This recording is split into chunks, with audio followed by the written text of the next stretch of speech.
Hello friends, कैसे हैं आप लोग। आशा करता हूँ फ्रेंड्स आप लोग बहुत अच्छे होंगे। तो फ्रेंड्स आज जो है हम अपना चैप्टर 4 जो कि है किसका एग्जीक्यूटिव का ये डील करने जा रहे हैं बेसिकली। तो फ्रेंड्स ये क्या है, देखिए आगे आने वाले जो अब हमारे इस एक ये वीडियो और उसके बाद जो 2 वीडियो आएंगे ये सारे किससे रिलेटेड हैं फ्रेंड्स, 3 ऑर्गन से रिलेटेड हैं, ठीक है ना।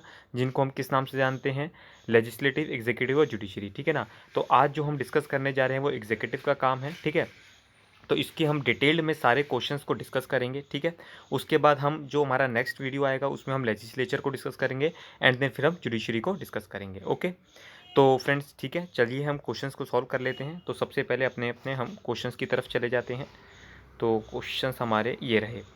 तो क्वेश्चंस क्या कहता है फ्रेंड्स कि फर्स्ट क्वेश्चन है, आप पार्लियामेंट्री एग्जीक्यूटिव, जो एक पार्लियामेंट्री एग्जीक्यूटिव है उसका क्या मतलब होता है फ्रेंड्स। तो देखिए पार्लियामेंट्री एग्जीक्यूटिव का मतलब होता है क्या, executive where there is a parliament नहीं, क्या executive elected by the parliament नहीं, क्योंकि where the parliament functions as the executive नहीं, कहता है एग्जीक्यूटिव। तो एक बार इसको पढ़ लेते हैं, कभी ये भी ना हो, executive that is dependent on support of the majority of the parliament. बिल्कुल ठीक बात है फ्रेंड्स। तो फ्रेंड्स आपको एक बेसिक सा आइडिया पता होगा फ्रेंड्स, जैसे कि पार्लियामेंट होती है, पार्लियामेंट के अंदर लोकसभा, राज्यसभा और प्रेसिडेंट को कंसीडर किया जाता है, ठीक है ना। ये सब मिलकर पार्लियामेंट को बनाते हैं, पहली चीज़। अब अभी तक इसमें फिर आपका लेजिस्लेटिव, एग्जीक्यूटिव और जुडिशरी का कहीं रोल नहीं आया, पर जो भी फ्रेंड्स इलेक्शन में मिनिस्टर्स होते हैं वो जो लीड करते हैं, और आपको अगर मैं बताऊं तो ये जो एग्जीक्यूटिव है ना, इसी में ही सारे जो ब्यूरोक्रेट्स वगैरह होते हैं वो काम करते हैं। और ब्यूरोक्रेट्स कौन होता है फ्रेंड्स, ब्यूरोक्रेट्स होते हैं जो आईएएस ऑफिसर्स होते हैं, आईपीएस ऑफिसर्स होते हैं, और जो भी वेरियस सर्विसेज हैं वो लोग ये पोस्ट को रन करते हैं और जो कॉन्स्टिट्यूशन को इम्प्लीमेंट करने का काम करते हैं, ठीक है ना। तो इन्हीं के कंधों पे फ्रेंड्स सारा बोझ होता है कॉन्स्टिट्यूशन को इम्प्लीमेंट करने में, ये हम ऐसा कह सकते हैं। सेकंड क्वेश्चन क्या है, read this dialogue, which argument do you agree with and why. Amit, looking at the constitutional provisions it seems that the president is the only rubber stamp. Amit ji कहते हैं कि जो हमारे देश के प्रधानमंत्री, जो देश के हमारे राष्ट्रपति हैं वो एक रबर स्टैम्प का काम करते हैं। शमा जी क्या कहती हैं, शमा जी कहती हैं the president appoints the prime minister so he must have the power to remove the prime minister as well. तो भाई शमा जी को लगता है कि भाई आपने जब बताया कि भाई प्रेसिडेंट अपॉइंट करता है प्राइम मिनिस्टर, ठीक है जी, तो कह रही है तो फिर वो उसको हटा भी तो सकते हैं। चलिए जी, शमा जी की भी बात हमने सुन ली। उसके बाद कहते हैं राजेश जी क्या कह रहे हैं, राजेश जी कह रहे हैं कि we don't need a president. लो जी, उन्होंने तो कहा कि भाई हमारे को प्रेसिडेंट की ही ज़रूरत नहीं है, और after the election the parliament can meet and elect a leader to be the prime minister. तो फ्रेंड देखिए, तरह तरीके के होते हैं लोग और तरह तरीके की होती हैं बातें। अब हम क्या करेंगे, हम डिस्कस करते हैं कि भाई वो ऐसा क्यों कह रहे हैं, और अगर कह रहे हैं तो क्यों गलत कह रहे हैं और क्यों सही कह रहे हैं। तो फ्रेंड जैसा कि अब देखिए आप लोगों ने अब सारे डायलॉग्स पढ़ लिए, ठीक है ना। तो अब आप इससे क्या एक खुद अगर आप सोच सकते हैं कि भाई आपको किसकी बात सही लग रही है और किसकी बात सही नहीं लग रही है। तो अगर मैं आपसे फर्स्ट आर्गुमेंट की बात करूं जो कि कहता है कि भाई हमारे जो राष्ट्रपति हैं एक तरीके से देश के, वो रबर स्टैंप है, तो फ्रेंड्स ये तो बिल्कुल एक तरीके से समझ लीजिए बड़ी इन्होंने एक तरीके से जो कहते हैं ना कि भाई आपने वर्ष बात कह दी, ठीक है ना, हमारे देश के first citizen of the country के लिए। क्यों, क्योंकि फ्रेंड्स देखिए क्या है, और फिर अगर और थर्ड आर्ग्यूमेंट को देखिए तो वो क्या कह रहे हैं कि हमारे को तो चाहिए ही नहीं। उन्होंने तो कहा कि चलो कम से कम प्रेसिडेंट का एग्जिस्टेंस तो माना, और थर्ड वाले ने तो क्या किया कि भैया हमारे को प्रेसिडेंट की ज़रूरत ही नहीं है, ठीक है ना। तो देखिए कितने एक्सट्रीम व्यू पॉइंट्स जा रहे हैं फ्रेंड्स, ठीक है ना। कोई भी जो एक तरीके से संविधान की पॉलिसी है या संविधान की जो गाइडलाइंस है, संविधान के जो रूल्स हैं, उसके अकॉर्डिंग में कोई इन दोनों में से भी पर्सन बात नहीं कर रहा, ठीक है। अब हम बात कर लेते हैं कि भाई वो ये कहते हैं कि भाई ये जो पोजीशन है ना ये प्रैक्टिकेबल नहीं है, कि भाई आपने तो उनको कोई पावर्स ही नहीं दी, ठीक है ना। कि भाई मान लीजिए वो कहना वही कहना चाहते हैं कि भाई शर्मा जी कि भाई आपने प्रधानमंत्री को अपॉइंट कर दिया बट आप उसको रिमूव नहीं कर सकते। तो फ्रेंड्स देखिए डिफरेंट डिफरेंट पावर्स होती हैं, ठीक है ना। आप जानते हैं कि जो भी हमारे एक्ट बनते हैं वो प्रेसिडेंट के असेंट से ही बनते हैं। तो आप उनको ये नहीं कह सकते कि भैया वो सिर्फ एक रबड़ स्टैंप है, ठीक है ना कहीं वो अपनी जो डिस्क्रिशन होती है वो भी यूज़ करते हैं बिफोर साइनिंग एनी एक्ट्स, ठीक है ना। और जो भी सारी कंट्री का फंक्शनिंग होता है उस पर उनका पूरा कंट्रोल रहता है, ठीक है ना। और फ्रेंड्स जब मान लीजिए इमरजेंसी वगैरह होती है तो इमरजेंसी फ्रेंड्स प्रेसिडेंट के असेंट से ही फिर आप उसको इम्प्लीमेंट भी कर, तो मतलब एज अ रिस्पेक्टिव पोजीशन वहाँ पर अगर देखा जाए तो उनकी जो पावर्स होती है वो काफ़ी ज़्यादा हो जाती है, ठीक है जी। अच्छा, अब मान लीजिए कि भाई फ्रेंड्स मान लीजिए कि प्राइम मिनिस्टर के पास कोई भी मेजॉरिटी नहीं है, तो फिर उसको क्या होगा, उसको अपना रेजिग्नेशन देना पड़ेगा। किसको? प्रेसिडेंट को अपना रेजिग्नेशन देना पड़ेगा। ठीक है। फिर क्या होता है कि जो भी एक तरीके से काउंसिल ऑफ मिनिस्टर का हेड होता है, जैसे कि आप लोगों ने पता है कि आप लोगों को प्राइम मिनिस्टर होता है, तो वो कहीं ना कहीं किसको आंसरेबल होता है, वो लोकसभा को आंसरेबल होता है। और लोकसभा आपको पता ही है क्या होता है, हमारी लोअर सभा होती है। ठीक है। तो फ्रेंड्स इसी तरीके के आप देखकर अपनी ओपिनियन बना सकते हैं और डिफरेंट व्यूज़ को इग्नोर करके चल सकते हैं। ठीक है ना। क्योंकि फ्रेंड देखिए, अब हम जो पर्सन्स हैं, जो आप लोग ये वीडियोस को सुन रहे हैं, अब ये फ्रेंड्स आप एजुकेशन की कैटेगरीज में फॉल करते जाएंगे। अब लोग अपने, जब आप नेक्स्ट ईयर ऑलमोस्ट आप 16 17 18 ईयर्स के होंगे, ठीक है ना, जब आप 18 ईयर्स के हो जाएंगे तो आपको पता होगा फ्रेंड्स ये सब चीज़ें क्या हैं कि, और आपके हाथ में वोटिंग की जो ताकत है उसकी कितनी बड़ी इंपॉर्टेंस है। ओके, चलिए फिर हम बात करते हैं फ्रेंड्स थर्ड क्वेश्चन की। कहता है मैच द फॉलोइंग। हमारे को क्या करना है फ्रेंड्स, मैच करना है इसमें, तो मैच कर लेते हैं। बेसिकली क्या है फ्रेंड्स, हमारे को 4 ऑप्शन दिए हुए रहते हैं, हमारे को यहाँ से मैच करना होता है। Work with in the particular state in which required, मतलब ऐसी कौन सी इसमें से एक तरीके से आप ऑर्गेनाइजेशन है जो आप मान सकते हैं कि भाई विद इन पर्टिकुलर स्टेट काम करती है, तो friends none other than state civil service. ठीक है ना। चलिए ये तो सिंपल था। Work in central government office located either at national capital or elsewhere in the country, मतलब कि वो सेंट्रल गवर्नमेंट के पास भी काम कर सकते हैं लोग, और बाकी कोई अदर जगह भी वो भेजा जा सकता है। तो वो फ्रेंड्स कौन होते हैं, ऑल इंडिया सर्विसेज। एल्सवेयर का मतलब क्या हो गया फ्रेंड्स, जैसे कि मान लीजिए आप आईएफएस के बारे में जानते होंगे, इंडियन फॉरेन सर्विसेज। ठीक है ना। तो आपको बाहर का एम्बेसडर वगैरह बनाकर आपको बाहर भी भेजा जा सकता है। ठीक है ना। तो हर एक वर्ड का, हर एक चीज़ का रीज़न होता है फ्रेंड्स। ठीक है ना। ऐसा नहीं कि सिर्फ आपने कुछ चीज़ें समझ में आई, आपने उसको समझ लिया, रट लिया और इस तरीके से आपने एग्जाम पास कर लिए। तो फ्रेंड्स उस अप्रोच के लिए तो मैं आप लोगों के लिए ये वीडियो नहीं बना रहा हूँ। ठीक है ना। कहीं ना कहीं मैं भी आपसे एक्सपेक्ट करूँगा फ्रेंड्स, आप जो सोसाइटी है हमारी उसमें कोई चेंज लाएंगे। ठीक है ना। चलिए थर्ड पॉइंट की बात कर लेते हैं। थर्ड की क्या बात करता है कि works in a particular state, ये पर्टिकुलर स्टेट में काम करते हैं, टू विच अलॉटेड, जहाँ पर इनको एलोकेट किया जाता है, can also be sent on deputation to the centre. तो फ्रेंड्स ये कौन होते हैं फ्रेंड्स, ये होते हैं सेंट्रल सर्विसेज में। तो हमारे देश में कुछ सेंट्रल सर्विसेज है जिसमें क्या होते हैं, ये पर्टिकुलर स्टेट में होते हैं और इनको डेपुटेशन पे सेंटर पे भी भेजा जा सकता है। मतलब आप ये समझ लीजिए स्टेट गवर्नमेंट और सेंट्रल गवर्नमेंट। ठीक है ना, सिंपल तरीका। फिर work in Indian mission abroad, जो भारी काम करते हैं वो कौन होते हैं friends, Indian foreign services. Okay, चलिए फिर क्वेश्चन फोर्थ हम डिस्कस कर लेते हैं। Identify the ministry which may have release the following news items, would this be ministry of a central government or state government, why. तो आपको एक news मिली है, उससे आपको जानना है कि भाई ये सेंट्रल गवर्नमेंट ने दी होगी या स्टेट गवर्नमेंट ने दी, आपको ये बताकर चलना है। तो फ्रेंड्स हम एक एक पढ़ते हैं न्यूज़ और एक एक का हम आंसर देकर चलेंगे। An official release said that 2004-5 में तमिलनाडु की जो टेक्स्ट बुक्स थी, कॉरपोरेशन ने क्या करा कि उनका न्यू वर्जन्स वो लेकर आए। कौन से स्टैंडर्ड्स के लिए, 7th 10th और 11th के लिए। तो फ्रेंड्स आपको क्या लगता है ये किस मिनिस्ट्री का काम होगा, तो फ्रेंड्स ये बेसिकली ये स्टेट गवर्नमेंट का काम होगा। क्यों? क्योंकि फ्रेंड्स ये जो मैटर है वो किस में है, उनके स्टेट लिस्ट में ये मैटर दिया हुआ है, एडुकेशन। सेकंड बात कर लेते हैं। A new railway loop line by passing the crowded Chennai section to help iron ore exporters. The new line, likely to be about 80 km long, will branch off at Puttur and then reach Athipattu near the port. तो basically friends ये कहना चाहते हैं कि भाई एक हम एक तरीके से ये एक रेलवे मिनिस्टर का काम बताना चाह रहे हैं आपको। ठीक है ना। तो रेलवे मिनिस्टर का काम कहाँ पर होता है फ्रेंड्स, ये सेंट्रल गवर्नमेंट की मिनिस्ट्री काम करवाती है इस तरीके का कि ठीक है ना, कि भाई आपको अगर कोई एक ये रेलवे लाइन बिछानी है, कुछ इस तरीके की चीज़ है जिसमें आपको बहुत फंड्स चाहिए हो सकता है, बहुत सारी चीज़ें चाहिए हो सकती हैं, बहुत सारी परमिशन चाहिए हो सकते हैं, हो सकता है आपको एनवायरनमेंट की क्लियरेंस भी चाहिए हो। तो फ्रेंड्स इसमें major chunk of amount involve होता है, तो ये डिसीजन बड़े लेवल पर सेंट्रल गवर्नमेंट के द्वारा ही लिए जाते हैं।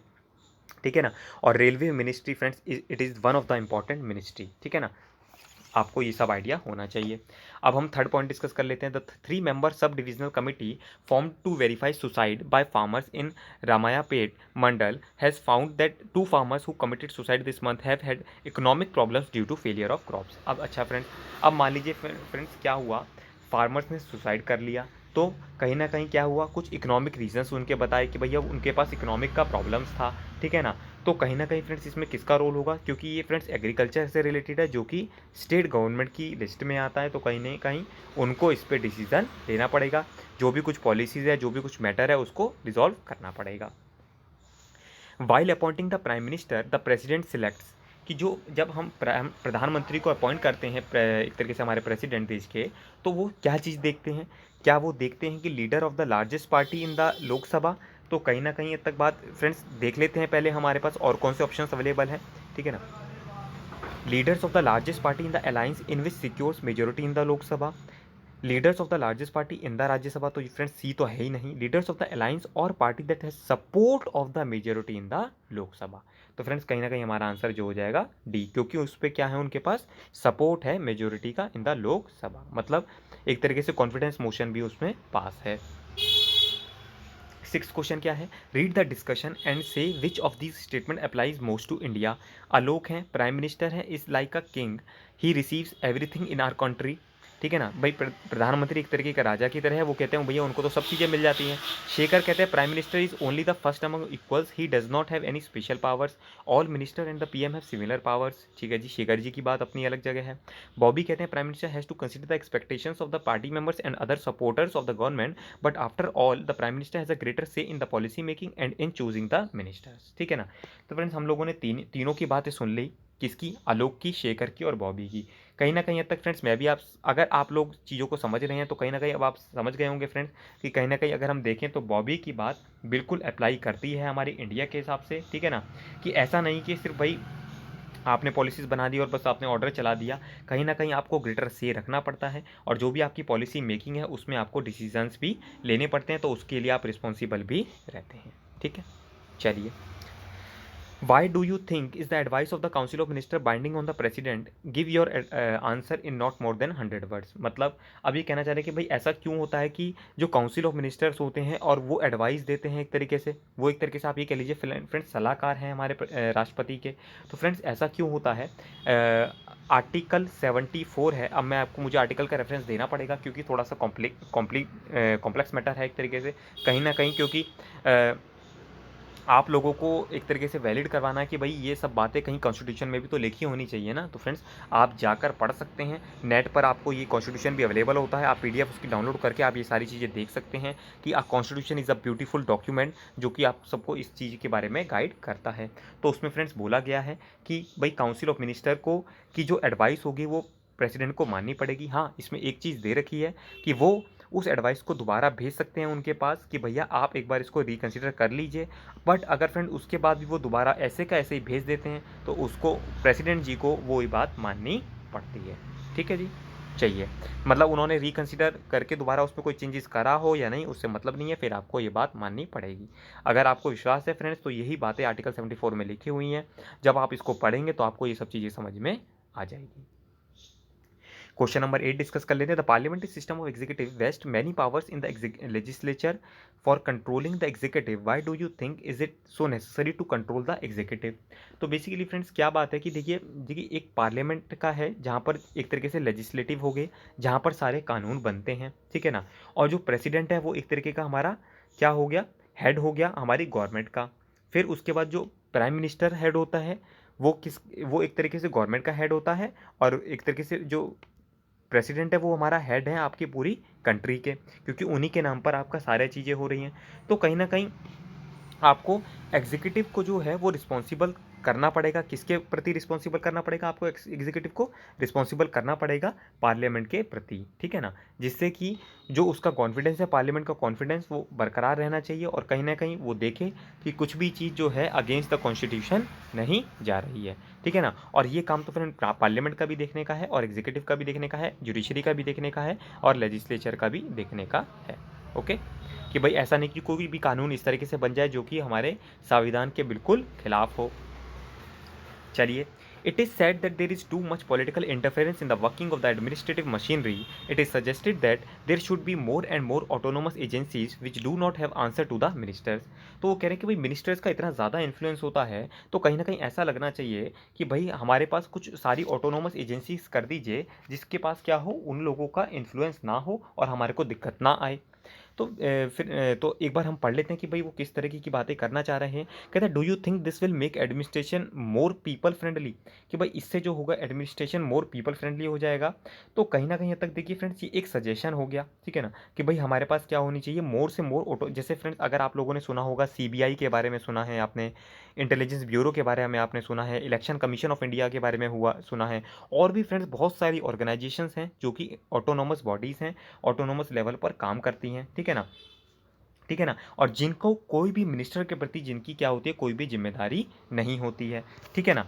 बट अगर हम कहें फ्रेंड्स कि इससे ये नहीं मतलब हुआ कि एडमिनिस्ट्रेशन जो हो जाएगा आपका वो अच्छा हो जाएगा या वो इम्प्रूव हो जाएगा। तो कहीं तक अगर हम इस तरह की बातें कहते हैं तो ये बात कहना ठीक नहीं है, ठीक है ना, क्योंकि फ्रेंड्स हम डेमोक्रेसी में रहते हैं और इलेक्टिव जो रिप्रेजेंटेटिव जिनको आप लोग वोट देकर जिताते हैं वो कहीं ना कहीं हमारी मिनिस्टर्स का पार्ट बनते हैं। तो जो उनका से होता है वही लोगों की बात होती है, और हम लोगों के लिए ही फ्रेंड्स जो संविधान को है उसको चलाते हैं। तो हमारे को ये सारी चीज़ों का ध्यान रखना चाहिए कि जो भी, हाँ बस हमारे को ये ध्यान रखना है कि जो भी एडमिनिस्ट्रेशन के ऑफिसर्स हैं वो कोई भी अपना काम या उनकी कोई भी प्लान या पॉलिसी इस तरीके से नहीं होनी चाहिए कि वो कॉन्स्टिट्यूशन को वायलेट करें, ठीक है। अच्छा, अब सेकंड पढ़ लेते हैं। कहता है, do you think this will make administration more efficient, कि भाई अगर ज़्यादा से ज़्यादा ऑटोनोमस एजेंसीज होंगी, हाँ फ्रेंड्स नो डाउट, ये तो इसमें तो कोई कहने की बात ही नहीं है। अगर ज़्यादा से ज़्यादा ऑटोनोमस एजेंसी होगी तो हमारा जो एडमिनिस्ट्रेशन है वो क्या हो जाएगा, एफिशिएंट हो जाएगा। पार्ट सी क्या कहता है, does democracy mean full control of elected representatives over the administration. अब इसका क्या मतलब हुआ कि भाई जो डेमोक्रेसी है, डेमोक्रेसी का क्या मतलब हुआ कि फुल कंट्रोल होना चाहिए आपका इलेक्टिव रिप्रेजेंटेटिव के ऊपर ओवर एडमिनिस्ट्रेशन का। तो क्या ये कहना बिल्कुल ठीक है फ्रेंड्स। देखिए, कंट्रोल होना और एक इम्प्लीमेंट करना उस पॉलिसीज़ को इफेक्टिवली एंड एफिशिएंटली, तो आप कंट्रोल ना बोलिए उस शब्द को, बट आप ये कहिए कि भाई आपको एडमिनिस्ट्रेशंस को इफेक्टिवली और एफिशिएंटली मॉनिटर करना है कि भाई वो कुछ भी उनकी पॉलिसी इस तरीके से ना हो कि वो कॉन्स्टिट्यूशन के वॉयलेट करे या विरुद्ध चली जाए। ओके, अब आपसे 10th क्वेश्चन में पूछ रहा है, राइट एन एसे, आपको एक एसे लिखना है 200 वर्ड्स में, on a proposal to have elected administration instead of appointed. अच्छा, अब फ्रेंड्स अब मैं आपको बता देता हूँ बेसिकली क्या है ये एडमिनिस्ट्रेशन बहुत बार वर्ड आया है। तो बेसिकली क्या होता है फ्रेंड्स, हम जो एडमिनिस्ट्रेशन होता है ना, एक तरीके से फ्रेंड्स जो ये यूपीएससी है ये एग्जाम्स डिफरेंट एग्जाम्स कंडक्ट करवाती है।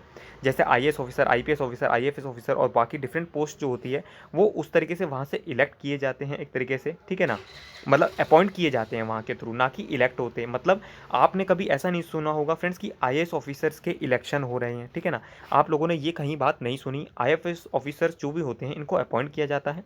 इनका जो 3 स्टेज में एग्जामिनेशन होता है, प्रीलिम्स, मेंस, इंटरव्यू, ठीक है ना। तो जब ये 3 stages of examination on the one go pass कर लेते हैं तो इनको रैंकिंग के हिसाब से पर्टिकुलर कैडर अलॉट होता है, तो तब इनको अपॉइंटेड मिला जाता है। तो फ्रेंड्स आप यही सारी बातें इसके अंदर लिख सकते हैं कि भाई क्या इंपॉर्टेंस होता है कि भाई देखिए हम अगर मान लीजिए इलेक्टेड करते हैं तो फिर क्या वो पॉलिसीज़ को चेंज कर पाएंगे, ठीक है ना। तो कहीं ना कहीं डिफरेंट पॉलिसीज़ ना आ जाए, क्योंकि भाई कहीं ना कहीं आपके इलेक्टेड रिप्रेजेंटेटिव भी काम कर रहे हैं और आप लोगों ने इनको भी इलेक्ट कर दिया। तो अब फ्रेंड्स मिनिस्टर्स भी कह रहे हैं और ये भी कह रहे हैं अपनी बात कि भाई हम लोगों को जिताया है, और अभी कह रहे हैं हम लोगों को जिताया है, हमारे लोग ये कह रहे हैं, हमारे लोग ये कह रहे हैं। तो कहीं ना कहीं फ्रेंड्स जो हमारा कंट्री का स्ट्रक्चर है वो बिल्कुल ख़त्म हो जाएगा कहीं ना कहीं। तो ऐसा होना चाहिए कि भाई कुछ लोगों को जो लोगों ने अपॉइंट किया है और कुछ लोग जो पढ़ाई कर कर आए हैं, दोनों साथ मिलकर काम करते हैं और अपनी कंट्री को आगे लेकर चलते हैं, ठीक है ना।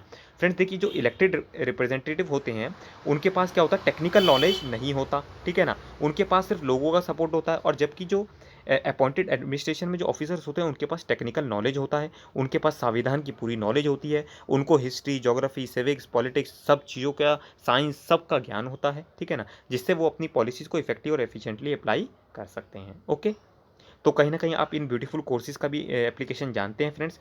तो अब जो हमारा फ्रेंड्स इसी के साथ हमारा आपका लेसन और चैप्टर कंप्लीट हो जाता है। होप सो फ्रेंड्स आप लोगों को वीडियो अच्छी लगती है तो आप प्लीज़ लाइक कीजिए, शेयर कीजिए, कमेंट कीजिए। अगर आप किसी चैप्टर पर वीडियो बनाना चाहते हो ना प्रायोरिटी बेसिस तो आप मुझे कमेंट करके बता सकते हैं फ्रेंड्स, ठीक है ना। जो भी आप लोगों का एक्सपीरियंस है आप लोग भी शेयर कर सकते हैं कि आप लोगों को कैसा अच्छा लगता है, क्या आपकी एग्ज़ाम की परफॉर्मेंस है, वो सब भी आप मुझसे शेयर कर सकते हैं, जिससे मुझे भी अच्छा लगता है, मोटिवेशन मिलता है। तो फ्रेंड तब तक के लिए all the best, God bless you all.